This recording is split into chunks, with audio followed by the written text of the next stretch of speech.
অনেক জনপ্রিয়তা, পর্দার সামনে সবসময় থাকা, এগুলো আমাকে খুব একটা টানে না। যদি লক্ষ্য থাকে, অটুট বিশ্বাস হৃদয়ে, হবেই দেখা হবে বিজয়, অথবা বহুদূর যেতে হবে, এখনো পথের অনেক রয়েছে বাকি।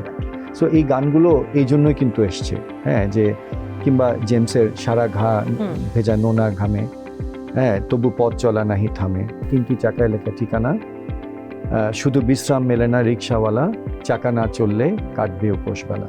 সো এই যে অনুভূতিগুলো বা এই যে চিন্তা ভাবনাগুলো কিন্তু এসছে because you actually feel for people, you feel that emotion, এবং ওই ইমোশনটা যদি মানুষের কাছে পৌঁছানো যায় তাহলে সেই সহানুভূতিটা রিক্সাওয়ালার প্রতি, সেই সহানুভূতিটা বা সেই নিজেকে তৈরি করার যে জায়গাটা, এগুলো তৈরি হবে। এবং আমি মনে করি যা আমি পছন্দ করি আমি তাই করতে চাই।